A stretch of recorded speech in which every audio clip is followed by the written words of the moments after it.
नमस्कार, आईमा मीडिया में आपका स्वागत है। प्रधानमंत्री, मुख्यमंत्रियों और मंत्रियों को 30 दिन की गिरफ्तारी पर हटाने वाले संविधान संशोधन समेत 3 विधेयकों की समीक्षा के लिए संयुक्त संसदीय समिति यानी जेपीसी का गठन नहीं हो पाया है। गठन तो छोड़िए, अभी तक किसी भी पार्टी ने इसके लिए नाम तक नहीं भेजे।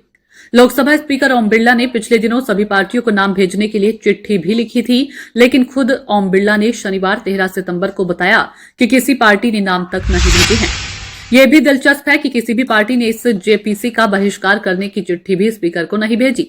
हालांकि तृणमूल कांग्रेस, समाजवादी पार्टी, उद्धव ठाकरे की शिवसेना, आम आदमी पार्टी आदि ने ऐलान कर दिया है कि वे बहिष्कार करेंगे।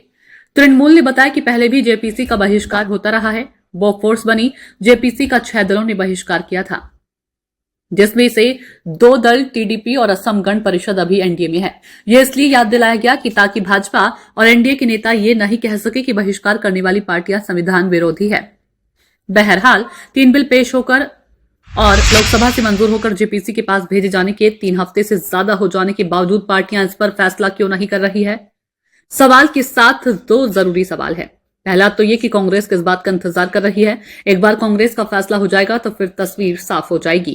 कांग्रेस के फैसले के कारण डीएमके, राजद, जेएमएम आदि का फैसला रुका है। ये तीनों पार्टियां इंडिया ब्लॉक का हिस्सा है और 2 पार्टियों की तो सरकार है जिसमें कांग्रेस शामिल है। जानकार सूत्रों का कहना है कि कांग्रेस लोकप्रिय भावना का आंकलन कर रही है। उसको लग रहा है कि ज्यादातर पार्टियां इस बिल के खिलाफ है। कोई नहीं चाहता कि ऐसा कानून बने जिससे 30 दिन हिरासत में रहने के बाद मंत्री पद चला जाए।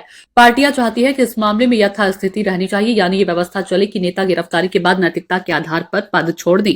लेकिन केजरीवाल जैसे नेता हुए तो क्या होगा? दूसरा अहम सवाल तो यह है कि सरकार की समर्थक पार्टियां यानी एनडीए के घटक दलों की ओर से स्पीकर के नाम क्यों नहीं भेजे जा रही हैं।